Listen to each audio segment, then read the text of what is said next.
Well, guys, it's been another fantastic month of gaming. And by fantastic month, I mean mostly terrible month, actually. It looks like the games industry is finally crashing, and I gotta say, good. There's a lot of things that happened this month, but before we get into that, how are you guys all doing? I'm doing amazing, actually. I'm getting over sickness, so great, actually. And I'm sick with it. Fuck the sickness. Get down with the sickness. Editor, play the song and get the video taken down for copyright. Well, a lot happened this month. At the start of the month, the thing that I thought was going to be the biggest thing to talk about this month, and then it just became a footnote, was that 2XKO laid off half the staff, the League of Legends fighting game. The only thing I could say about this is that, you know, I would have said a lot more about it, but we literally just don't have time. They just advertised this game too much to fighting game fans and not enough to League of Legends fans. That's probably the biggest problem with 2XKO. Also, making it a tag fighter is not very accessible. But who cares? Because right after that, Highguard imploded. The thing we talked about last month. Guys, are you surprised that Highguard imploded? Yeah. I can't I believe thought it was going to be a already. mainstay for 10 years, but, you know. Yeah. I can't believe the game of the year's dead. This game probably has the most things that happened to it this month. There was just like every day something new would come out about Highguard. In fact, things are still coming out. I think I just watched a video about something new that was revealed like yesterday. But basically, this game was never an indie game. It was like funded by Tencent, which is hilarious. But Tencent is obviously not a very popular company. So they just were like, what if we just no one says anything? That way we can pretend it's an indie game. And that's only one of the like 80 hilarious things that happened with Highguard's development. But of course, this month was insane, so we don't have time for that. Number 3, Phil Spencer left Xbox, and Xbox is now being led by Microsoft's lead's AI like person. So I'm sure that Xbox is going to continue to live a very fortuitous life. Yeah, I can't wait for the Xbox like Cortana AI system where you gotta tell it to generate your game right there and then, guys. It'll be so great. Yeah, that Nintendo's definitely gonna love when people are just saying Xbox make Mario. It's gonna be great. Yep. I can't wait for Finally. AAA Mario to actually exist. Triple A. Triple A Mario. That video has ruined AAA gaming for me more than it already was. Like, I was watching the Sony State of Play, and there was one game that had the exact setup of, like, guy going through the city, and then he's got a girl talking to him over the comms, and the dialogue is just one-to-one with the AAA Mario video, and I was just losing They it. should never give permission to release that video, I'll be honest. They should, quick rewrote the script and everything. I can't play Monster Hunter Wilds anymore. Oh yeah, remember it's it now. terrible. I actually don't like Wilds because of that now, because this reminds me like, wait, this is like I can't. I just dialogue. all I can think of is AI Mario. Might as well be AI Mario. It might as well. Triple A Mario. Yeah, that's why I play Rise. Anyway, but who cares about that? Because Sony disbands Bluepoint, which they bought like what 4 years ago, and they made like 2 remakes, and then Sony was like, "Nah, we're done." Apparently they were trying to remake Bloodborne at one point, but Square was like, no, you didn't do very well on your last 2 remakes, so we're not gonna allow that. And That's then, crazy. They like exploded and died. Did they do at least decent? Like I thought at least decent. I mean, it was what Dark Souls remastered. They were and- contentious. Some people loved them. Some Demon people Souls thought or it something? ruined it. Yeah, I don't know. Yeah. Oh, okay. It's weird because when Sony bought Bluepoint, they were like, oh, you know, these guys are so creative and epic, and they're gonna create so many cool and new worlds, and then they had them make 2 remakes, which are not new, and then they fired them all. So I don't know what that was about. I mean, let's be real. This is all just like a grift to like put more money into like the AI bubble. yeah. That's like constantly on the precipice of exploding. Well, it'll happen eventually, right, guys? Right, guys? Yeah. I mean, Unfortunately, the truth of the matter, at least with the games industry, the crash that's kind of going, you know, the crash isn't going to be like this big spectacle. It's just going to be this slow little overtime decline, which I think we're in the middle of. I mean, do you guys remember when like console wars was a relevant thing? Like that People still talk about consoles. They do? I kind of feel like they don't. When I say people, I mean like Twitter. some people I find on Twitter. Twitter. Because Twitter like, still talks about console the wars. console wars are dead. All games are released on all systems now. There's no Literally. such thing. Like Xbox hasn't made an exclusive in like a decade. Sony It's like has literally Astro the only Bot, and person that's is it. Nintendo. Yes, and- Astro Bot. Like Yeah, there Astro there Bot. is no The- such the thing only- as console wars.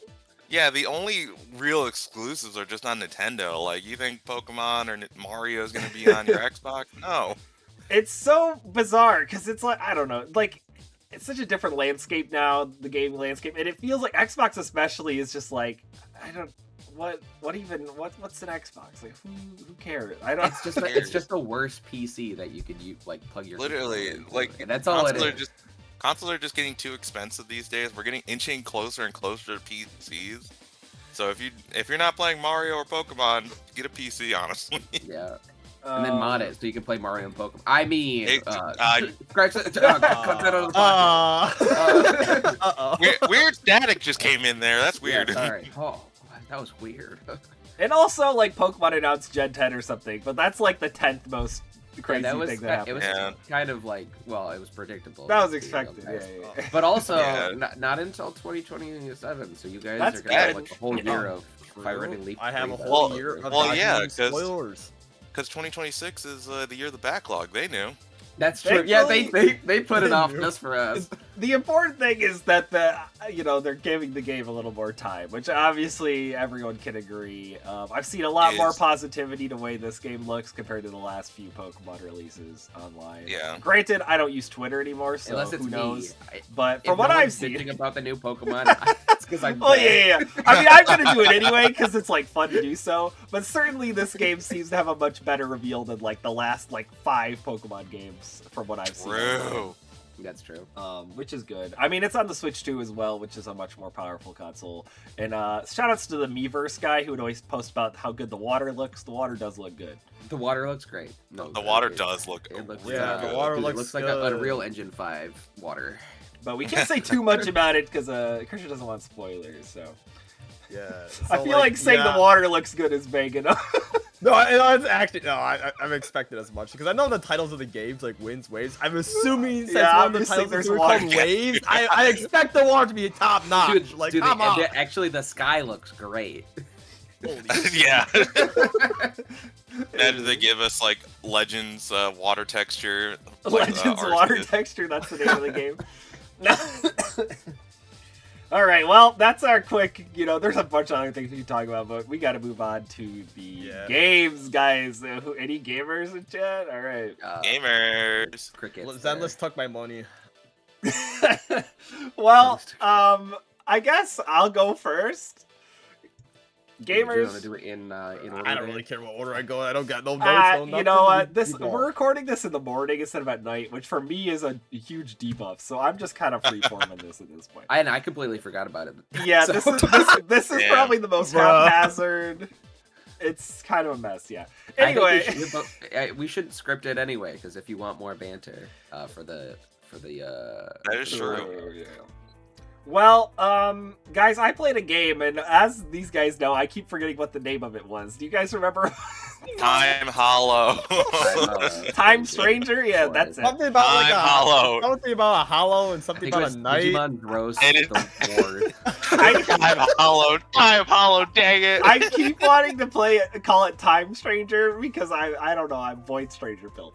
All right, well, Time Hollow is a game released by Konami, as I mentioned at the end of the last one, and it's a game for the Nintendo DS. Do you guys heard about this system, the Nintendo DS? I heard it's pretty alright. It's pretty. I heard it's like, yeah, it's pretty good, but it doesn't compare to a PS2, Yeah. True. Well, the DS is great for these like smaller, especially like adventure style games, and so unsurprisingly, Time Hollow is like a point and click style adventure game. And if you played any point and click adventure games, you probably get the general gist of the gameplay. You gotta, move around from place to place. You click on things. You click on people. You try to figure out what you're supposed to click on in order to progress the story, which is kind of a, not everyone really likes that gameplay style. What I will say is, unsurprisingly, because this game was released, I don't know, like 2008 or something, it's not like one of those really old adventure games where you're just completely lost. Although there still were a couple times where I was just kind of moving from area to area, having no idea how to progress the story, just clicking on everything. Have you guys ever played any adventure games like that? Like, what was the one I brought up like a couple weeks ago? Like Fandango, like those kind of games? Yeah. Well, Fandango's very just like obtuse in some of its puzzles. Yeah, that's what I'm talking. Those kind of games. I was gonna say like Putt Putt or something. Monkey yeah, Putt Putt. Yeah, Putt Putt. Yeah. Spy Fox. Spy Fox. Yeah. So this game's more of a bit more of like a linear narrative combined with just like, point and click adventure stuff. Now, the main gimmick is the time gimmick, unsurprisingly, because as we all know, the name of the game, Time Hollow, I would never forget. Yeah, buddy. The gimmick Where's the hollow? Honestly, I don't know. So the main character gets like this pen that's like passed down through his family that he can draw, and then he can open a portal in time, and then you can like manipulate stuff like that. So let's say you're trying to stop somebody from dying. You like, I'll give a quick example from the game. There's a part where a refrigerator falls out of the back of like a truck and like crushes someone. So you go like, all right, open the portal in the time hollow or whatever, and like reinforce. I forget even what you did to solve this one. Reinforce the thing that's has the the straps for the refrigerator. The ratchet straps on there. Yeah, I don't really remember exactly. Or maybe you just like warn the person, whatever. Anyway, so yeah, you do all kinds of like that kind of thing. That's the main gimmick. And so like Ghost Strike. Yo, okay. Now, the game's really short. It's probably I think it only took me, I wasn't actually timing. I'm guessing it was like 5.5 hours or something. It's a very quick little game. Yeah, you were like, I'm gonna do this tonight, and then like I woke up. And then I did it tonight. Yeah. And then you woke up. Literally was done. I was like, oh, okay, well, Yeah. I mean, so the story is basically, the kid, he wakes up on his 17th birthday, and then his dad's like, oh, we gotta talk about something tomorrow because he's gonna pass down the family pen or whatever. Except when he wakes up the next morning, his parents are gone and history has changed, and now he lives with his uncle, and his parents disappeared 12 years ago, and he has to figure out what happened while also constantly dealing with other changes in the timeline, because it turns out he's not the only one with one of these pens, and the main antagonist is messing with things, and he has to keep fixing things over the course of the game. Time traveler story. Yeah.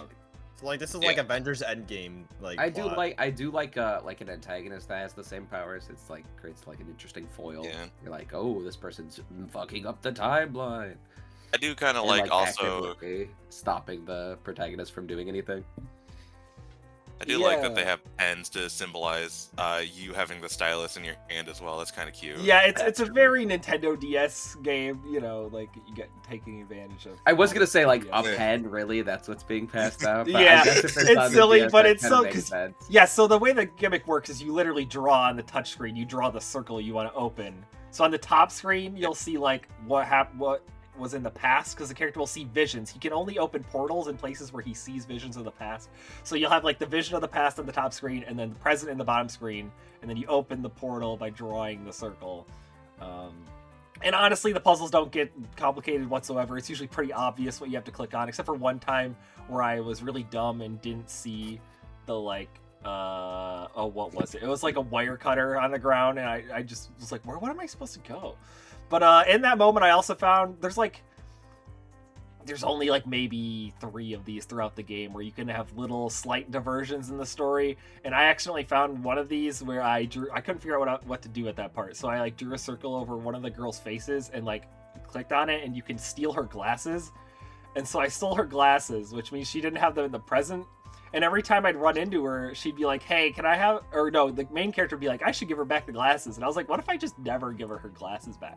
And then later on in the game, she got into an accident and had to be sent to the hospital because she didn't have her glasses. So that I was forced to fix the timeline and give her glasses back. That's crazy. Wow. You could do that at any time, and they were like, no. Yeah, I just kept pressing no. I wanted to see what would happen. Yeah, she got an accident.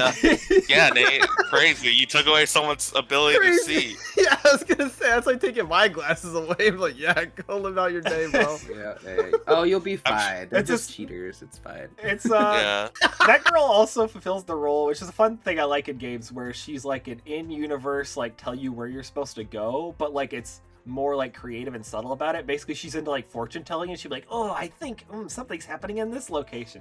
It reminds me of like in Pokemon XD, if you like forgot where you're supposed to go in the story, you could go to the fortune teller lady, and she'd be like, "Oh, something big is happening here." I like when the game, instead of it just being like a pop-up telling you where to go, I like when it's like there's like an in-universe, There's like an in-game, way that the character could be like, "Where am I supposed to go?" I thought like that the was past awesome. also does that. You could go to the fortune, and she'd be like, "Ooh, do do do do do do," Yeah. and then like tell where to go. Same. Death Yep. Mountain is having issues. Because as a kid, I remember I used it. Sometimes I'd forget in XD, and or like in Paper Mario, 1,000 Year Door, can't you talk? Yeah, it's our fortune teller person. Like I you remember can talk making to the use of that as a fortune teller. kid all the time. I think it's way more interesting than like just like giant just map having a text marker box being pop like, go up. here. Kinda like Pausing, Google yeah, Map pausing answer. the game or looking at the map screen, like, oh, here's your objective. You need to collect the 3 trim blows. There's Don't do yellow this. paint. There's yellow paint all over the ground. You'll find the keys, I promise. The yellow paint. Yeah, the giant arrows. It's like that Oh, clip Oh of, yeah, arrows. Monster Hunter Rise's giant arrows pointing to your monster. reminds Oh me yeah, easy. of Go here. the new Arknight's Enfield, where let's say you have to climb up some boxes. There'll literally be a marker on each box, and then you climb up the box, and the marker moves to the next box. Oh my It's like, God. Yes. it's like the Dude, I most need a kid handy- to like, hold my you hand. have You to don't progress. understand. You have to progress. It's like, come on, man. I don't Listen, need they're looking that. out for me when I'm 60 years old. I'm old and decrepit, and it's like, where the fuck do I Makes go me again? Olds are playing Hey, Arsenal. Not that old. But other than that, I mean, I think the most fun part of the game is the part where the main antagonist like really ramps up his just like messing with the main protagonist. There's one chapter where he's just like constantly changing things and causing horrible things to happen to his friends, and you have to keep fixing things. It's kind of messed up, actually. I but- can just imagine it's the fucking gif where the guy walks in with his pizza boxes and the whole room is just on Literally, fire. he wakes up and he's like, "Yeah, your friend committed murder. Your other friend's dead. Your other friend's sister's missing and also probably dead." And he's like, "Come on, man." I just fixed it yesterday. Just a normal Monday. But yeah, other than that, I don't have a whole lot to say. I mean, it's I was other gonna than say, that, it's super Where does basic it adventure. rate in your where does it rate Yeah, in your in the monthly true. backlog, Well- where is it rated? What I will say is one thing I can definitely give the game is it has an anime intro and the song is great. It's very cheesy and silly. And I listen to it a lot after playing the game. It's so dumb, and like the lyrics just about the games, like put the pieces back where they belong. It's so good. Oh my gosh. Well, it did come out like early 2000s, didn't it? It's like yeah. late. Yeah, 2000s, we love yeah. that 2000s cheese. Yeah, probably Yeah. that 2000s. It reminds me of the English Rune Factory 3 opening, which on the original DS version. Unfortunately, they got rid of it for the re-release, which is cringe. Yeah, what the frick? Because the original song is awesome.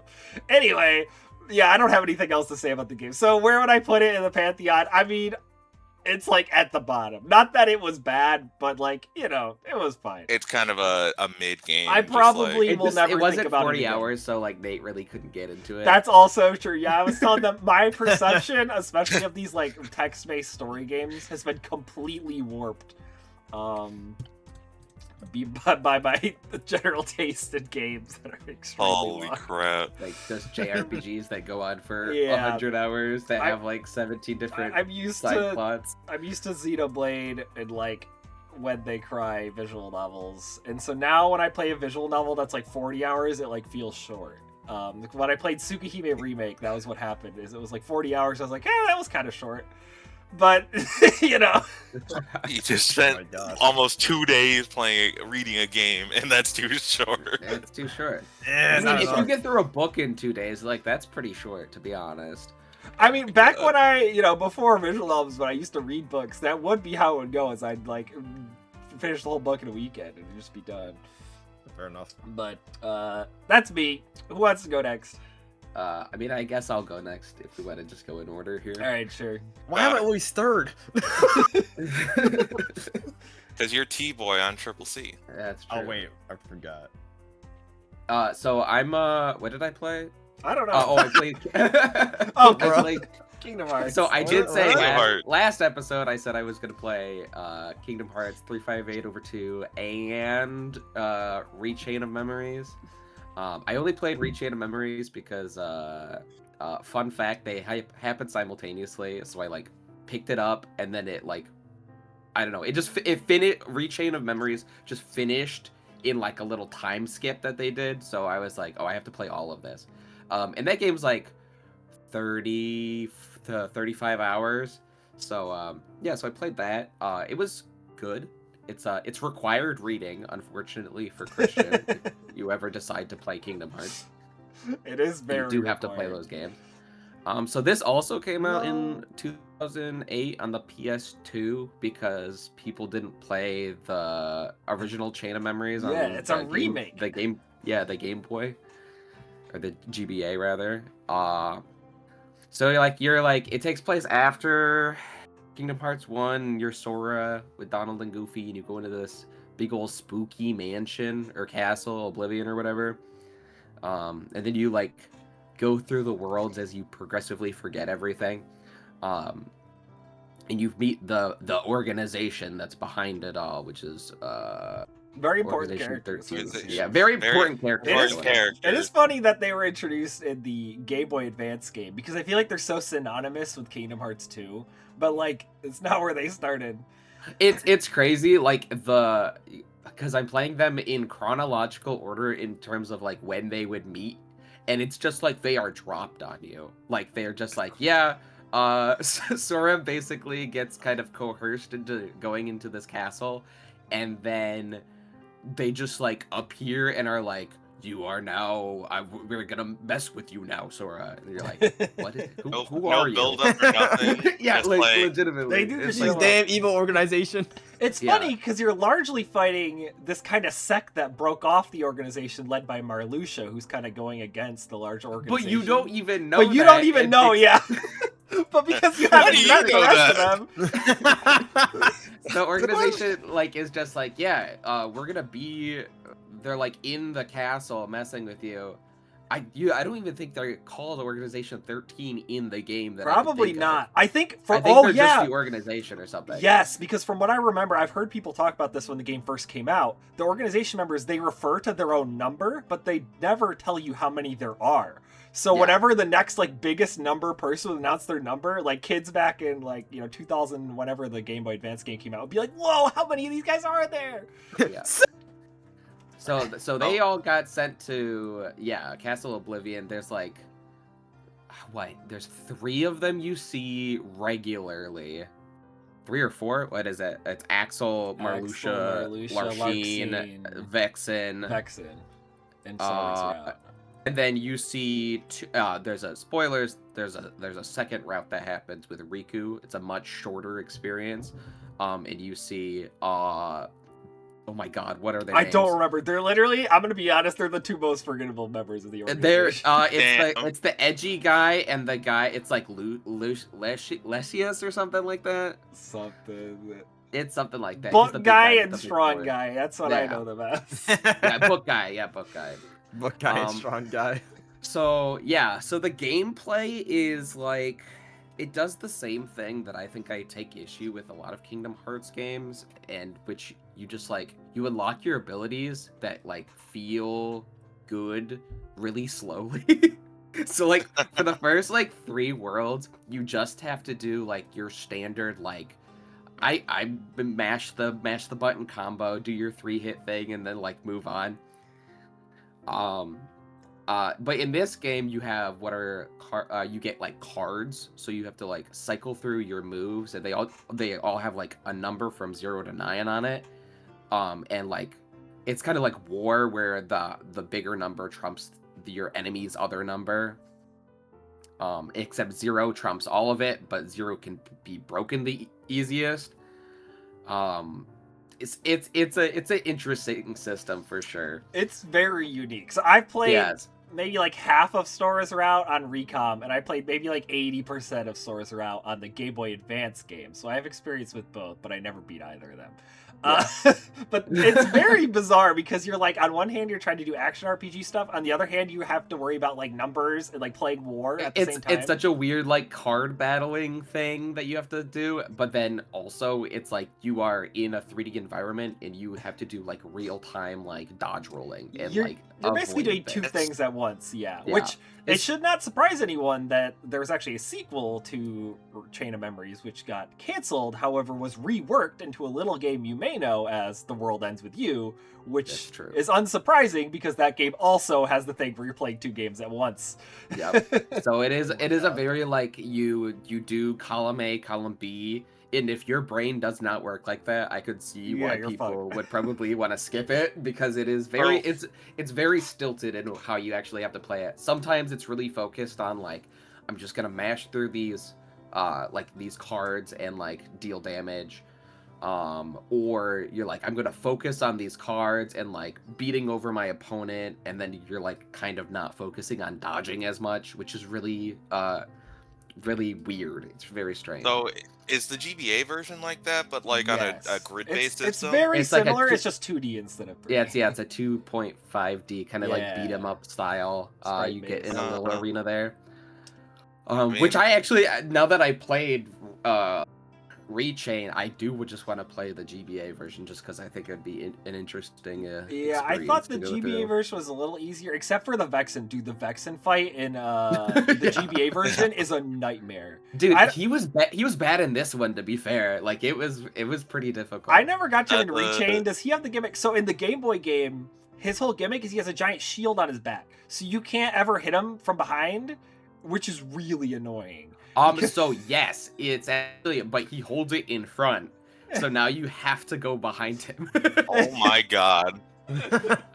I just remember it took me like 12 tries to beat him at the game. Yeah. And that's the thing, is like the boss fights, obviously there's like a cheese you can do with Sonic Blade, which is an ability you unlock, I think at World like 5 or 6 or something like that. Where you just like completely just like destroy any sort of like humanoid boss by just like spamming Sonic Blade over and over. But before that, it's just like it's kind of no holds barred, just like dodge and hope for the best. I do want to bring up, I know this is not my review, but I do want to bring up, I think the two things that I can say I really do like about Chain of Memories, that I liked about it back when all I did was watch a playthrough on YouTube back in like high school. The thing that really stood out to me about Chain of Memories, one, are the Donald, Goofy, and Sora interactions. They interact a lot in this game. And they're so good. It does a lot to sell their friendship. Yeah, every time you finish a world, they go back into the like the castle of I guess I should explain that. So you get to choose like worlds that you've traveled to previously, like from Sora's memory. They like create these world cards, and it's sort of you can go back to these worlds, and every floor you're like going up like floors while you're doing this. And so usually you do like a boss fight, and then you get to leave and go up to the next floor. And so, like, every time that you do that, you get, like, a Donald and Goofy interaction where they're like, oh, no, we're losing our memories. But it's like, they're like, oh, well, Goofy comes in and he's like, well, it's okay if we lose our memories because we'll always be there for each other. It's like, oh, that's, like, really, it's really sweet, honestly. Yeah, they get a lot of, even more than even Kingdom Hearts 1, it felt like. And I feel like now I'm sold, like after Chain of Memories, because I was watching the games I think in game release order on YouTube back in high school. And it really sold me on, okay, they're friends. I 100% believe they're friends now. I mean, originally in Kingdom Hearts 1, Donald just felt like very antagonistic towards Sora. Like in the early parts, most of it. They have a whole fight in the Tarzan world. Right, exactly. And then like at the end, they're like, oh, they're going to side with Riku. No, yeah, because he has the Keyblade. Yeah, and they're like, okay, sorry, Sora, and then they're like, okay, never mind, we're with Sora. Which was like, okay, that's good. But the other thing I really liked about Chain of Memories story is just kind of the mysterious vibes of the game. It almost feels like ethereal and dreamlike in a way, and I can't really describe it, but It is really cool. I remember being just like fascinated by what was happening. It's a mix of like the Castle Oblivion theme being like this sort of it's like this choir of like oh yeah, just like in the background, and it's yeah, and then like you also you have this mysterious organization showing up. Yeah, you have no idea what's happening. They're just like randomly there. Also, God, I don't know if this is spoilers. Not really. I mean, we're talking about the game. This game's ancient. Yeah. So there's this. Apparently, they've like kidnapped or created, or there's this girl that's in Castle Oblivion who slowly like changes Sora's memories, like that she has like this supernatural ability to like change anyone's memories. And she like self-inserts herself into Sora's life, basically, just like rewriting everything. Based? It's crazy, and you're like, I had that power. Yeah, you could have rewritten this podcast. But it's such a strange thing. She tells Sora that she's able to do this, and Sora's like, well, I don't really care because like to me those memories are real, so like I don't care. I'm gonna protect you anyway. Which really is like interesting it's implication. It's a very, I don't know how to feel about it. It's a very like tumultuous feeling that I get from like, you literally changed his memories so he would protect you, and now he's like, I know that, but I'm gonna protect you because my memories are changed. Yeah. So it's like a self-fulfilling prophecy. Like. Yeah, legitimately, it's like, oh, you definitely got like it's mind wiped, and just believe whatever she says now, which is not so. But yeah, it sets up perfectly into they put Sora, this is endgame spoilers, they put Sora into stasis basically to kind of fix his memories, so to like undo the chains of like basically just kind of delete rechain from his memory. Because yeah, he actually canonically does not remember the events of this game at all. Yeah, it's very strange. So but it was really funny back when Kingdom Hearts 2 came out, and all the people who had not played the Game Boy Advance game were like, why is Sora in a pod? How did he get there? Yeah. Oh yeah, that was the thing. It was like, okay, you didn't play the Game Boy game, so like when did Kingdom Hearts 2 come out? Was that before or after the Rechain? Oh, Rechain came out after Cage 2. So when Cage 2 came out, only the Game Boy Advance game was out. Yeah, because they didn't play the Game Boy Advance game. And I think doesn't Diz get introduced in Riku's route? Yes, Diz does get introduced in Riku's route. Shows which, up at to the be start fair, too. Him showing up does not help anything. It's just this random guy that shows up. Who is this? Yeah, so Riku's route is like he's battling with like Ansem is still like in his heart or in his soul, like he's battling with like darkness. And he's sniffing it. Yeah, and he's sniffing darkness. God, there's so much sniffing going on in that so game. Weird. What the fuck? I don't know what was up with that game's hyperfixation on characters smelling you things. Smell different, and it's like he literally sniffs out that like an Ansem that was like kind of showing him the way wasn't Ansem, it was actually Diz, and you're like, what is happening? It never comes up again. He finally wrangles with that, and he's like, I'm gonna walk the line between light and dark. And I'm like, Riku, he's kind of epic. And then Linkin Park starts playing. Yeah, Riku is kind of my favorite character now. He's awesome. I love him. Kingdom Hearts just sounds like a giant fanfic, bro. What the hell? Dude, I mean, it kind of is. It's the fanfic before fanfics. It's. I can just imagine like Riku walking out of Castle Oblivion with the "What I've done." Cut the credits. Paint myself. Oh my fucking god. Well, yeah, and then so he meets at the crossroads with Diz, and like obviously, hey guys, Mickey's there by the way. Mickey's there. Of course, nice. They're both wearing the organization clothes. Yeah, the cloaks. And he's like, which will you go to, the darkness or to the light? And he's like, I'm gonna walk the path. between the two, and Diz is like, "Oh, the path of dusk, I see," and he's like, "Or is it the path of dawn?" And then it ends. It's like, oh my God. Whoa, Lord. Roll credits. Cinema. Now So, I'm enjoying these games. They're very silly, and It's a good time. I'm just gonna, That's all right. continue plotting through these. Well, where would you rank Rechain of Memories for your monthly list? I forgot where I ranked. What did I play again? I Hollow don't Knight and what was the game after that? What did Well, I the play first- again? Hollow Knight and what did you Kirby, play? Kirby. Kirby was the first one. That's right. Oh, that's a hard question. I think. God, I want to give it to. I think it's gonna be the worst one so far. Not like I like both of them, Well, but that's fair. yeah. I think Fair it's enough. I think the combat is not my style, so It's very weird, yeah. the Yeah, gameplay aspect, like the story aspect is awesome. It's like 10 out of 10. But no, the gameplay it's been my least favorite so far, but I will persevere and finish the series. All right. Well, Alrighty. guess that leaves Christian and Christian. Which one? Wow. Well, yeah, which one? I don't Which one care. do you want, man? Yeah, you can rock I paper guess scissors. I'll go. Guys, can we Alright. play a Oh, game Rick of Rock. Yu-Gi-Oh to decide who Wait, I'm just gonna lose. Go ahead, Christian. I'll give it to you. Alright, I'll go. Okay. So I know I said last month I was playing Dragon Quest 3 Remake 2D, remake, whatever it's freaking called. I forget the ordering. HD 2D remake. HD 2D remake. Well, I did not play that game because, well, there was a other peak game in line that was still in its plastic wrap for like over a year, and that game being Astro Bot. Funny enough, we did mention this earlier in See, the podcast. yeah, I was That is a foreshadowing. callback. Foreshadow. Foreshadowing.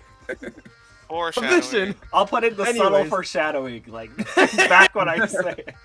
Yeah, so I looked at my bin and I'm like, man, Astro Bot's still in this plastic wrap that I got like when this game came out. So I'm like, all right, I should probably play this game since, you know, it's just been sitting here for over a year. It So- totally wasn't because he was raging at Dragon Quest. You didn't Yeah, that say game's a grind fest. I played JRPGs. That game's a grind fest and like reclassing every 2 seconds to make the most optimal thing. I'm like, I'm not for that. Have you considered just not being optimal? I was trying not to be optimal, but everyone's like, yeah, if you do this, you're gonna die. I'm like, well, frick you then. For those listening, I can't play the game how I really want that. I'm like, okay, buddy. The point of 2026 backlog is we just want to finish our games. The month thing is just a fun little project for us to do. Okay. But this All time I right. can't edit in him saying Astro Bot because we already uploaded that video. So. But it's fine. It's whatever. Whatever. What do you mean? finished What are you the talking? game. You wouldn't go back and edit. Oh, wait, that's true. Yeah, who would go back and edit? You wouldn't go back and edit someone playing a different game. That'd be weird. Yeah. No one would ever do that. No, no. Low effort podcast here. This is the lowest ever podcast you can imagine. Yeah, so Astro Bot, it's a very fun game, I will say. It's like PlayStation or Sony's like only exclusive these days because they just do not make games for their console, I guess. I mean, they do, but it's like also comes to like PC and like maybe like Xbox, which eventually gets it later on. Like, for example, Final Fantasy like 7, like Remake and Rebirth, they eventually got to the Switch, you know, and stuff like that. Yeah. But for the most part, yeah, this is like the only PS5 exclusive. So it's like if you have a PS5, you might as well play it. It's the only game you can that's exclusively to the PS5 you can play on there. So it's like, okay. So pretty much Astro Bot is Sony's like platformer like game, like how Nintendo has Mario. So the story is pretty simple. There's this, I don't even know if he has a name. It's this like green alien dude and like a UFO thing. And he kind of crashes the PS5, which is a ship with all the little bots in it. And he like steals all the parts in the PS5, like, you know, like the cooling system, the GPU, the memory, like everything from the PS5. And your goal is to, well, get all those parts back and rescue all the bots because the ship just like crash landed on this random desert. You know planet what? I thing. gotta say, he's kind of. I see what he's doing because, like, you know, prices on that stuff's been way up. He could sell that for a lot on the secondary market. Oh, You could probably true. sell that for a good like $700 in today's market. So like, he's probably just there for the money, or he's just. Honestly, like, what's even like the motive? I'm just thinking about. I think he's just there to just. I think the motive is that it's a platformer, and the story doesn't. Is that true? Yeah. It's like this alien's just like, yeah, frick your shit, buddy. But like, the social commentary would go crazy nowadays, you know. Yeah. But yeah, I mean, that's like the whole like plot of it. It's like, oh yeah, I gotta get all the shit parts back from that green stupid alien dude, and you know, fight like all like the bosses. Like the bosses are pretty easy. They're your typical platform bosses. Dodge moves, they'll be wide open. You just hit them. You know, you just start punching the heck out of them. There's also different kind of like power-ups in Astro Bot, you know, and I do really love the power-ups in this game. You got like a little like elephant power-up dude, which can like suck up like honey and then place a little honey like in the air so you can bounce on it. Other power-ups. Bouncing on it. It's kind of like Minecraft Steve and Smash, though. You can just like create platform under you, which is pretty fun. So now I know what it feels to be a top tier character in Astro Bot. Also, put Astro Bot and Smash would be fun, even though they won't do that. Anyways, but yeah, there's a lot of really cool power-ups. I will say one of the power-ups I hate the most, though, is this. It's like a monkey like climbing power-up thing. It involves like the motion control with the PS5 controller. That shit sucked. I don't even lie. That was awful. That's like the only power-up that's like bad, though. Every other like power-up or like gimmick in the game was very well done, in my opinion. I had a whole lot of fun with it, but that one, no, I didn't like it. I also do like collected all the bots in every world. Some bots have like costumes on themselves from like games on the PS4, like, you know, God of War, you know, Sly Cooper, Jack and Daxter, you know, Ratchet and Clank. Like, they all have these little like Last of Us. Like, you can keep going on and on and on, and I think that was very cute. There's like 200 of them almost. There's a ton of them, and yeah. I think that was really cool. It's like, oh my gosh, it's this person. I'm like, oh my word, like, holy heck, you know, it's like, that was really fun. You know, like, they had like a whole like Ape Escape level. Like, they're going back to like all like the old like Sony games. Like, oh, they do remember about these games, and I'm like, oh my gosh, it's like. And this, when I played the Ape Escape level, this is more like a tear to my eye, because I just remember renting these games as a kid, and I really loved Ape Escape, and then playing it like a level in Astro Bot was like, oh my gosh, this is so much fun. And they also did like what like said God of War. They also did with like I forget that name. What's like the game I forget about? It's like this girl who has like a bow. There's like robotic like animals. It's like Horizon. A Sony game. Horizon or something like that. Yeah, Horizon. Yeah, that game. I never played one of those games. I just know they just start milking this series and no one. Yeah, really there's a Lego game. You can play the Lego game. Yeah, you can play the Lego game. This is crazy. Yeah. But like, yeah, I had like a level for that too. I'm like, okay, this is really cool. Like, I like that a lot. However, I mean, overall, the game is very fun. I had a whole lot of fun collecting every bot, all the puzzle pieces. They had like the challenge like worlds too, like this, like, oh, you gotta do this world or this level in a certain amount of time, because if you don't get the bot. I'm like, oh, I like that a lot, you know. But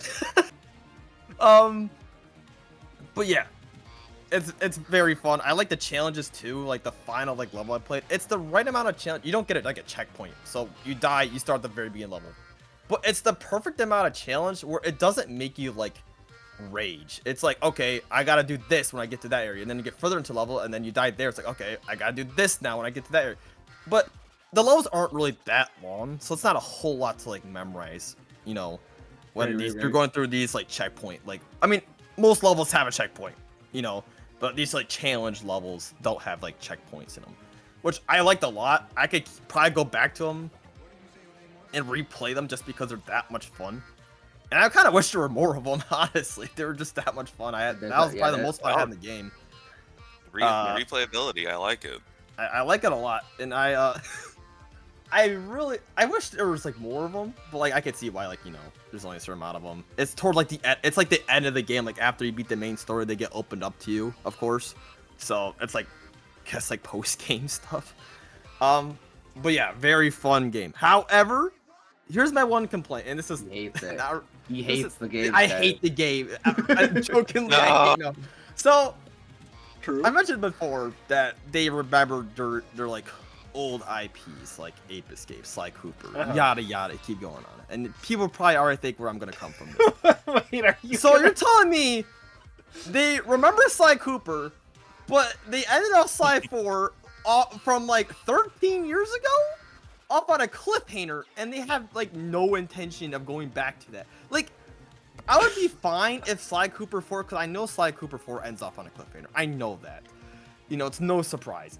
But I would be satisfied if Sly Cooper 4 didn't end off on a cliffhanger. I'm like, oh, that is the story. But it just left off on a cliffhanger. You remember Sly Cooper. Why are you making another game? He's a bot in Astro Bot. You clearly remember him. Like, don't gaslight me and think he's fake or whatever. The same thing with like other IPs. I could keep rambling on, by the way, about this. I think it's so like it pisses me off. It's like, okay, so you do remember references to literally every game that's been on the PlayStation. They have John Legend of Dragoon. Yeah, they they do. To, like, I popped off when he came up. Do anything with those games.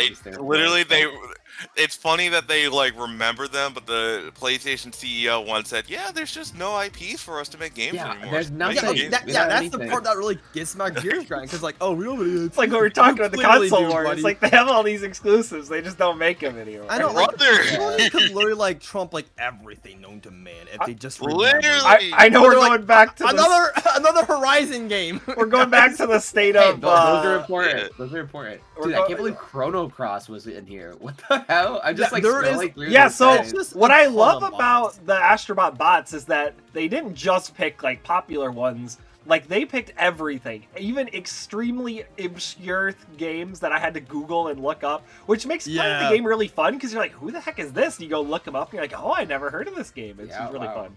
And then it's like, if only there was an easy way to play these games. It's like there's a very, I know, that's like the part that made me like, actually like upset. You're like, oh my gosh. Like most of them have gotten like re-releases and stuff, but like, is Gravity Rush on anything? Bro, I love Is it still stuck to PS? I think it's on PSN, but I think it's still other than that. Recently, isn't it on like the Switch, or am I literally smoking crack? I don't know. Bad example. PlayStation 4, PlayStation Vita. It's on the PS4. It's fine. Oh, okay, it's on PS4. Yeah. What was I gonna say? Like, we could make this a whole episode itself. Oh yeah. Like, oh my god. I mean, a big problem with this was the last Sony CEO for the last like few years really pushed live service, and so all of Sony's like in-house studios have been developing live service games for the past 6 years, and most of them just got canceled. And the few that are coming out, like I mean, everyone remembers Concord, and then they're about to release the shitty live service Horizon game that nobody cares about. Yup. A Horizon live service? Yeah, it's a Monster Hunter like. Why? Stop doing this. Stop. But it has a weird, like, cartoony art style. It's very strange. Yeah, it's very weird. They had a God of War live service game, but they canceled that. That was canceled. That's why there's been no Sony exclusives. They had all their studios working on these terrible live services that are never going to see the light of day. Right. And this is like why, like, this is like a huge problem to have with Sony. Honestly, it's just like you guys, you have like so much potential, but it's just so wasted in my eyes. It's like you guys can make phenomenal games if you just remember of all the IPs that you have. Them. Like, and stop making another live service game. To be like, games stop. You can play forever. Or like, stop make remastering. It a 20-hour experience. Do something with it. Yeah, like, stop remastering these games that are literally on PS4. It can be still Last played, of Us bro. remastered. Last of Us 2 remastered. Last of Us 2 remastered. Gold Deluxe Edition. Like, okay. Last of Us Collection with 1 and 2 remastered. Like, I don't care. There's already ways to play. And then the 1 and 2 remastered, they could just give you 4 games for the price of 4 games. Jesus Christ. Like, oh my gosh. Yeah, so I can keep going on and on about this. Yeah. But that's like the main, like, other than that, like, Astro did nothing wrong, really. It's just, I know Sony knows these games do exist. It's the potential that they remembered all of these games for, and it's like, it's for the love of the game, right? They're like, man, we love all of these IPs. Like, not Last of Us again. But like, I don't know. It depends. I guess I don't know. I want to apologize to the viewers for all the banging around they've probably been hearing. This is why I don't record during the day normally. My house is so loud at all times. Yeah. You good? I can't even hear, but good luck. But yeah, so I guess to like end things off with Astro Bot, it's a very fun game. If you have a PS5, go play it. Honestly, it's so much fun. Astro's moveset is so fun. I love how his like hover is also an attack where he shoots laser beams down. That's so fun. Oh yeah, that's also. Oh, like the flood, right? Yeah, like your float, like thing or whatever is like an attack, which I thought was really cool. He controls really well. He has like a perfect like platformer moveset for me. Like, yes, so yes, fun. very well done. I really like I'm not a huge platformer guy, but like Astro Bot was like, man, this platform was really fun. Like, holy heck. However, due to my rant, I have to place this game in between Atelier Selfie 2 and Atelier Selfie Yumiya. So this will be a second place game in my thing. All right, that's so far. I'm hating. I'm kind of just because I'm hating on Sony, but like that's just because. And It's like the only reason. If they just remembered, like, oh yeah, this game top notch. But like, yeah, I mean, still very fun. I mean, like, do I have a huge issue with the actual game? No. Besides that one power up, but like, get through that.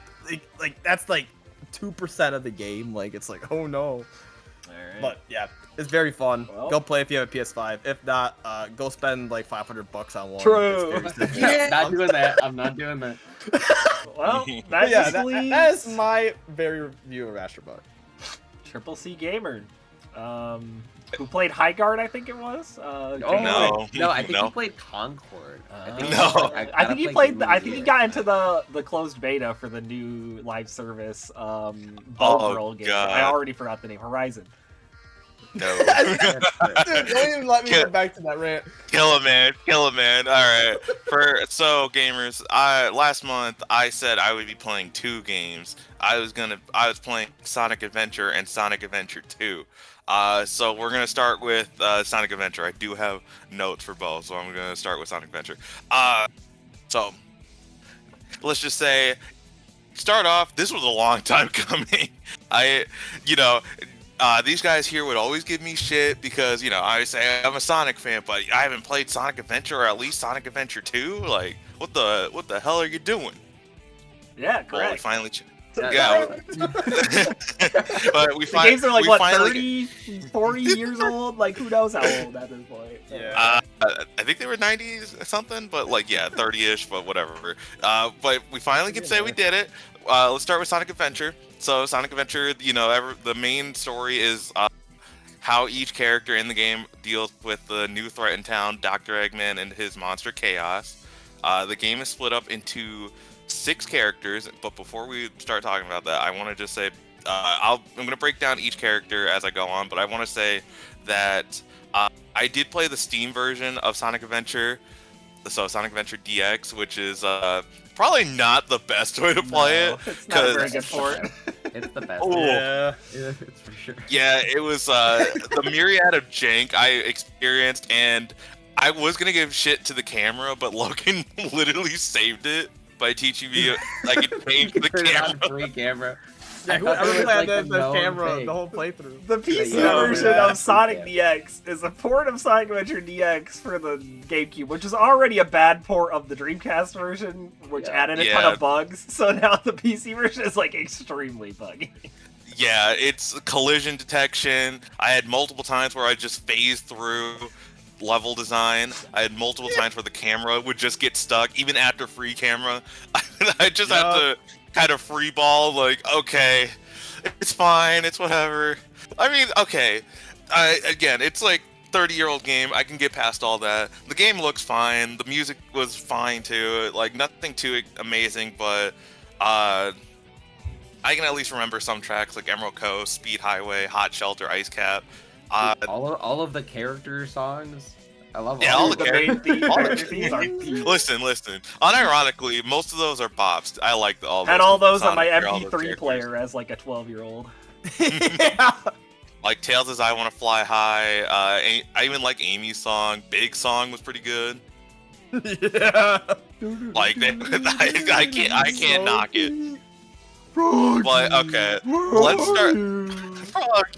All right, this is What? this can't turn into let's quote Pig saying Froggy for like. All right. I'm gonna quickly break down each character. So like we have the Sonic story, which is the classic, 3D platforming with high-speed action. It has the most stages with 10 levels. Will say, like, definitely my favorite of the one.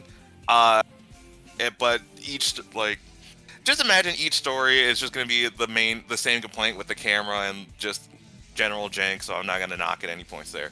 Tails, much shorter, 5 stages. and each stage is like 2 minutes because you're just doing a race against someone to get to the end of the level. So I think, honestly, pretty good levels. Knuckles, the main gimmick with Knuckles, it's again 5 stages, but they're condensed, smaller levels, and you're looking for pieces of the Master Emerald. Can I just say, I thought these levels were pretty good. It also helped that we'll get into this later, but the radar was perfect for this level. I can explore it at my own pace, and usually it netted me a emerald piece thanks to the radar. Yep, definitely not Sonic Adventure 2. It's definitely not. We'll get there. We'll get there. It's definitely not Sonic. No, it's funny because I played Sonic Adventure 2 first. I do not care. Obviously, you're right that it's dumb that all the emeralds don't show, but I'm just so used to only one showing. Yeah, it's fine, but we'll get there. Amy, by far worst character. I hated playing her. It's added to the general jank. I hated the fact that she's so slow. The one example I was giving Logan was, okay, everyone else, when I pick up speed shoes, I can feel the difference. They're going faster. Amy, she goes from lead boots to a light jog. What the hell was they thinking? Yeah, it's bad. It's because she's so, she's a girl. It was the It was the 90s, girls equal bad, yeah. Generally, oh my god, she's the shortest character. Home. It was important. It was the shortest character with 3 stages, but why is it the second stage is sub 10 minutes, 9 to 10 minutes? I did the research. No matter who I looked at, it was always around that. I hate that because I just want consistency. Damn it! But whatever. I'm not gonna get a whole expose on that level. But Christian, how do you feel about Sega's hit game? What's it called? Big Bass Pro Fishing. Big Bass. Whatever it's called. Big Bass Fishing. Man, I'm glad they you sure brought poured that. it into this game. They sure did with Big the Cat, and I will say, honestly, I didn't find those levels that bad. Yeah, I think they're fine. They're fine. They literally, I could imagine if I had, especially if I had the attachment, the original Dreamcast, I could have fun with it. But yeah, it's just literally find Froggy in water, cast line. Yeah, this is press the down thing when to Froggy rage hits. about to prove that Sonic was never line, good back in the Yeah. annoying days of YouTube. But it's just a little fishing video game, guys. It ain't that deep. It ain't that know. deep, and the levels go by. They're not that. It's so short. Just they don't tell you enough because I don't think they tell you. Yeah, the problem is they don't tell you how the fishing mechanics work at all, which is fair. Yeah, yeah, that is totally fair because I only knew those levels are 3 to 4 nothing. minutes tops. It's nothing. they're literally nothing. It's not that bad. Froggy on the line, it just Yeah, I like all the little side objectives too. You can find little secret fishing ponds and find cool fish. I don't know. and all the big power ups are in very obvious places. You just explore the level of the the hubs and everything. You'll be fine. Which you don't even need the upgrades. The upgrades are only for if you want the later emblems. Yeah. So if you don't care, congrats. You could beat Biggs in 20 minutes. I think there's one required power up he has. Oh yeah, the fishing or the belt. Yeah, the belt. I think is in water. The belt's crazy. But other than that, every other freaking power up or whatever is optional. Yeah. And then finally we have Gamma. Definitely one of the characters. Well, actually, I liked his story, and his levels aren't that bad either. The main gimmick is platforming and shooting, where shooting enemies gains you more times to get to the level with a boss fight at the end. His story's so sad. His story is so sad. He has to watch his friend be mutilated and reconstructed in front of his eyes. Wow, thanks Sonic Team. I love Gamma, dude. Definitely not my cup of tea, but I can see the foundation, and can I just say now that Gamma's with that playstyle, Gamma definitely was the best one to control. We'll get to that in a minute, but yeah. Overall, Sonic Adventure, I had a fun time. I hated the Amy levels. I love the final level with Open Your Heart. Definitely the best part of the game. It's gonna be alright! Awesome. But if First I'm Crush 40 final boss theme. That's Crush 40 final boss. Well, Very first one. Very first one, yeah. Not the And best then one, but the first one. not the Still best very one, good. yeah. Well, we'll get Okay, there. okay. I will Look, say man, that Sonic Heroes and Sonic Adventure 2's final boss themes. That is exist, true. alright? I mean, to be Yeah. fast, most of them are pretty peak. bangers. I will say that going forward, if I ever decide to play Sonic Adventure again, I'm just replaying the Sonic levels or the final boss, or I'm gonna watch hit YouTuber T-Boy his playthrough. I don't know if I could do those levels. Oh, I could do all the levels except Amy again. I can't. I don't want to slog through Amy again. But can we talk about the part of the game that really matters? The Chow Garden. Folks, the Chow Garden in this game's weird because this game came out after Adventure 2 Battle, like the DX version. So they ported all the Adventure 2 mechanics into this game kind of ham-fistedly, and it's really weird. Oh, I didn't know that because like I said, I didn't do it in Sonic Adventure. Yeah, so you 1. can like make a Shadow Chow, but it's Sonic Adventure 1, so it's really weird. Whoops. But like, there's Alright, no hero and dark distinction, so you have to use the hero and dark fruit, which is a pain in the. It's a whole thing. Anyway, Sonic Adventure 2. Sonic Adventure 2. This is the one we've all waiting for. This was my first time playing Sonic Adventure 2. That wasn't the battle mode. Like, this was the first time I legitimately played stages, and yeah, much better time compared to Sonic Adventure 1. The camera issues were tuned, like they weren't perfect, but they were much better. The game looked really good, and all the music were bangers. Like there's a lot of stages I remember off the top of my head. Sonic's Pyramid Stage, Pumpkin Hill, the final boss, just to name a few examples. Editor, put the song in. Yeah. Oh yeah, editor. Editor. Dude, why were so many of those stages bangers? Wait a minute, I was like, after Sonic Adventure 1, I could not tell you. You could put a gun to my head and tell me, like, oh yeah, sing the Egg Zone stage. Yeah, no, I'm dying 10 times out of 10. Before I played Xenoblade 1, I think this game had my favorite soundtrack of any video game of all time. So good. It's so peak. I can see why. Cosmic Wall. No. Cosmic So Wall. good. Such a good song. Even freaking like Pumpkin the Hill? level with like the the Tetris pieces for Sonic. It was bad. Even that was pretty good. Stage, however. Listen, we'll Wait get until you there. do I'll the go- hard mode variant for the 5th emblem. Oh, frick that. No. I will say I played through all the stages just the first time, get the normal, like the ending, and it turns out I suck at Sonic Adventure 2. There's so many, I have so many E ranks, bro. It ain't fun, but I'm not gonna nerf it. I'm not gonna knock it for that. I'm gonna break it down between the sections. Oh, I have a the question now.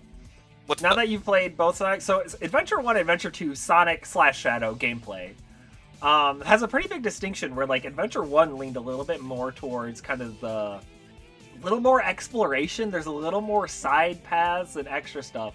Whereas Adventure 2's levels are a little more linear and just hyper-focused on doing their thing. I'm interested to see which one you like more. Because I've heard arguments on both sides of which ones people like. It really is more of a preference thing. I prefer the more tightly designed levels of Adventure 2, but I can see both sides. I'm right there with you. I prefer the tight levels because I preferred Sonic Adventure 2's levels more than Sonic Adventure 1. Mostly because it's mostly the camera issues in that first game with the collision, because in Sonic Adventure 1 there's the Lost Zone, where T-Boy will know you have to rise water levels while riding a giant snake. I dreaded those levels because of the camera. Trying to jump on that snake was impossible. There was a point where I did clip through the snake once. Yeah, and that too. lost so much. I didn't want to do it anymore. I had like 26 lives going into it. I got down to 9. I didn't. Yeah. I really did not want to do that level anymore. Granted, I've played through. I think I played Adventure 1. I probably played all Sonic's levels like twice, other than the 2 that everyone played, which is Emerald Coast and Speed Highway. But I have not as much experience with that game. Yeah, no, like definitely where it shines in Sonic Adventure 1 is, like you said, the exploration, because it was fun trying to discover some of those different pathways. But I do prefer more of Sonic 2's design, where it's more focused on doing its own thing. Like, say after you get the light speed dash, and they just start using the rings, trail of rings to get around. Like, I'd still find that fun. But then, okay, we're gonna go. Yeah, we're gonna go into the breakdown of each story just real fast. So for the hero side, I thought everything was pretty good. Like there was a nice spread of levels. Nothing was too intrusive, but I do have complaints on a couple things. Like we mentioned before, Knuckles is again the treasure hunter, collecting emerald pieces. I hated the radar in that game. Levels were fine, but going from Sonic Adventure 1 to Sonic Adventure 2 radar, it's atrocious. I hated it so much. I hated the egg chamber the most. Looking for the keys. That level sucks, mostly because, you're traveling between different sections. There was a point where, after it took me 8 minutes to find the first key, I'm like, okay, where the fuck is the second one? It said surrounded by fire, and I was thinking like, wait, the only place I ever saw fire was the first area. I go back to the first area, and yep, sure enough, it's right above the area you spawn in. The area you spawn in. I like if this were Sonic Adventure 1, they would have pinged me. They would have pinged me right there. Yeah. Oh, good old 2. Good old 2. Yeah, the level, it's small. They're all condensed levels, so I'm not gonna complain too much. I'm not gonna harp on it, but I will harp on the fact that those final levels in space. Yeah, no, fuck that. Oh yeah, Rouge's level is like not condensed at all. Whoever designed Mad Space should be in hell, I would say. Like, oh my gosh. And then for the mech levels, for Tails levels, it wasn't that bad. I think the main distinction between Tails and Eggman is Tails is more about getting to the end, but Eggman's more shooting. So if that makes sense. So what I'm about the sound you hear when you lock on. Dude, at first that was annoying, but after a while you get so used to it. I don't even hear it anymore. It's just part of the game. It's just so weird. It's part of the soundtrack. It's part of the soundtrack. They had the ability to like in the first adventure game, you didn't have that issue. Then issue. That's part of the charm. That's why I said go with the camera. It's realistic, honestly. Again, I played Adventure 2 years before I ever played 1, so. Yeah, it's part of the charm, but yeah, overall, hero story, pretty good. No complaint. Well, several complaints, but they didn't hinder my experience. It's mostly just smaller things. The dark story. Now, what happened? I had a fun time overall, but there's too many Eggman levels. The Rouge levels, towards the end, too big and expansive. I hated the level where you had to find the Chaos Emeralds. Why does Rouge put herself on a time limit? I don't need that. Because mixed in with the issues I had with the first radar, it was annoying. Also, this is just a quick side hurry note. Up! The island's about to explode. Yeah. This is a quick side note. Every couple minutes, he goes on the comms to be like, "Rouge, hurry up!" Yeah, every couple minutes, it's like, "Hey man, shut the fuck up! I'm gonna get there." This is just a quick put side more note. time on that bomb, Eggman. You just could have just put an extra 2 minutes on there.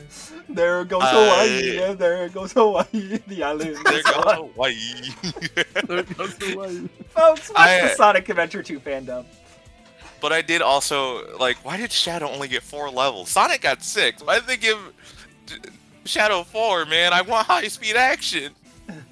Because Eggman's the main bad. All the levels were split equally between the 3 types of characters. So are you sure about that? Except Sonic are you sure about gets extra while Shadow gets less. Yeah. No, but I'm saying they're both speed characters. They're both mech, or they're all of those levels were split. Yeah, it's okay. There's no real distinction between the levels other than the character you're playing and the objectives. Yeah, but Shadow's moveset's a little more limited compared to Sonic. Has the most expensive moveset. Shadow never gets the bounce. Shadow never gets the crazy lights. Shadow never gets the ability no one uses where you turn enemies into orbs for some reason. The magic hands. Yeah. Magic hand. That's a quick thing on the power-ups. I do like that they're in the levels when you get a power up, you can go back to previous levels and find newer ones, but like a lot of those just seem a little situational, except if you're going for harder emblems. Like, what do you mean I need Knuckles sunglasses to make springs appear, to get higher to levels, to get rings? Like, what are you talking about? Sunglasses. I don't know That's why, every but time you as a said kid, that. every time we'd activate the sunglass power up, we'd be like, sunglasses. Sunglasses. And then Every in time. the final, then the quick final level, I like the idea of the gauntlet. Like, you're playing a gauntlet of all the characters to get to Sonic to the end, and then the quick boss fight with Shadow, and then the final boss with Live and Learn at the end. Peak, by the way. That's awesome. Roll my dice. Roll my- I'm sure you died 1 million times in that final area. I Yeah. of course had to style on Christian by doing it really fast after. This motherfucker booted it up and did it, and no problem. I ended with a C, and I was happy. Like, and then another thing, Logan was here for it. I died on Knuckles' part because I was like, "Where the fuck are the air bubbles? They give me like no air bubbles." And then he told me that I needed the power up in the aquatic mines in order to make it. Yeah. Take a dive in the Take a dive aquatic in line. the aquatic mines. Like, again, the Oh, so good. What do you? It seems like an optional power up, but not really. So Oh, that, yeah. that one, yeah. That one seemed really bad if you didn't have that. It used to be something something. Now it's a water ride. But again, overall I had way more fun in Sonic Adventure 2. Just a few complaints here and there, but nothing that really hindered the gameplay for me. Like, I could see myself going back to Sonic Adventure 2 and definitely replaying It definitely gets because- more fun the better you get at understanding the game's Yeah, game. the better, yeah. But I definitely want to go back because that brings us to our final segment. The Chow Chow Party. Garden Cinema. I did say, Nate, you're gonna have footage of my Chow doing like the mini games you could play over this Okay. part. I did say I was gonna raise a Chow. We have Queso here. I named him Queso B, Queso Blanco. Now, what did So, you evolve him which into? streamer? Which alignment? Which stat type? Hero. I went hero type for this first one. Which He's not. did he evolve yet?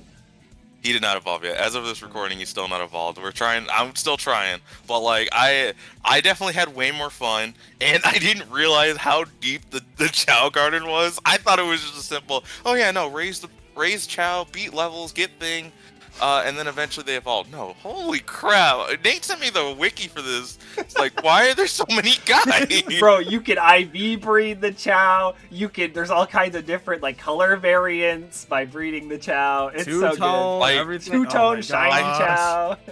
Like, I get it. You replay the stages to get the better things, like the animals, the Chow grates, Yeah. everything, just for the Chow. Like, I get it. That's what I makes would you want not to get better at the game. I've cared about getting emblems in the game, except that's how you unlock all the Chow egg colors.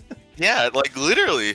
I get it. And that's right. Like, This game has quote unquote version exclusive Chow colors. 3 Chow colors will always be unavailable on every save file. You have to trade with another person to get the other egg colors. Oh, It's However, Pokemon. however, if you are playing on the Steam version, you only get one at a time, or like one of the seed things or whatever. Yeah, Like, the other again, two play- are locked out. Again, play Oh, yeah, that you Steam can't version trade. code. Definitely going to look for a physical copy. Like, the Sonic Adventure, the Chow Garden made me want to spend $70 just to get a physical copy of Sonic Adventure 2. That's crazy. I will get the Where would GameCube you, version. Where would you rate this game in terms Now- of Okay, so so Sonic Adventure 1, it's at the bottom. It's like, it's one of, not the worst game I played, but I don't see myself going back. But for Sonic Adventure 2, oh yeah, that's up there. That's at the top. That tops every game that I played so far. And yes, I gave it a low score, mostly because like I had to 3 out of get 5. better at it. He I- made the cardinal sin of not rating game I like as 5 stars. I gave it a How dare. 3.5 out, Yeah, get 'em. 3.5 out of 5. But like, guys, let me for my first initial playthrough, it was fine. It was fun. Like I said, I just sucked at it, but there was nothing like making me like rage or like I don't want to play this anymore. Not like Sonic Adventure 1. I could definitely I would go back and play Sonic Adventure 2 like all day, every day, just to get better and get better emblems. And who knows, maybe one day I'll get all 180 emblems and see Green Hill myself. But yeah, definitely. I still never done that. But definitely, I do want to raise like a legitimate Chow that we like need evolve. We need to have the video where we race our Chow against each other. Yeah, I need to get a physical version of Sonic Adventure 2. It's just gotta happen for Chow Garden. It was so much more fun than I thought, and I get it now. I get it. This is why I'm on the fan train of they need to bring back the Chow Garden in a Sonic game, please and thank you. Make a mobile version, and I will spend lots of money on it. Thank you very much. All right. True. Well, guys, that wraps it up for the month of February. Yippee! Our shortest month, but and also now the next month felt like the longest month. Ain't that the truth? Not for me. I played my game in like a day. So next month is March, and that means a whole new batch of epic and fun games for everyone. Now, it's gonna be interesting because I don't know most of what people are choosing, and you guys don't know what I'm choosing. No one knows anything. We don't know a thing. In fact, before I start yapping and have to give my whole long intro to explain my game, anyone have some last-second guesses? No. Zelda Zone Zero. Guys, I'm not gonna lie. I gotta go to work in like yesterday. So. Let's hurry. So. All right, actually, Logan. Logan, do your game first. Then go ahead. Oh yeah, Logan, do your game first. Okay, hey guys, I'm playing 358 over 2 days. Whoa, surprise! What a crazy game to choose. Whoa!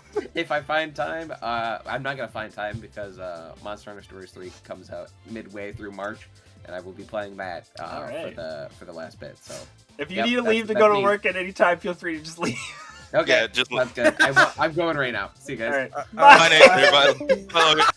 Yeah, we had a lot of scheduling conflicts with this podcast recording, as you can tell.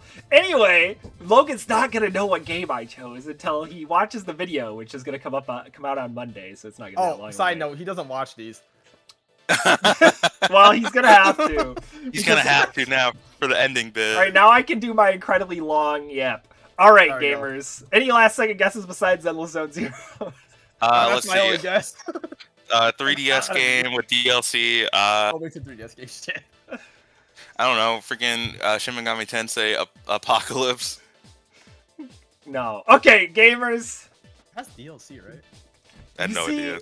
There's a certain, I don't know, the original SMT4 does, but anyway, gamers, there's a certain series that I have been horribly neglecting for the last few years. And I really want to change that. Now, what's the best way to go back to a series that you've been neglecting? Why not go back to where it all started? Not for the series, but for me personally.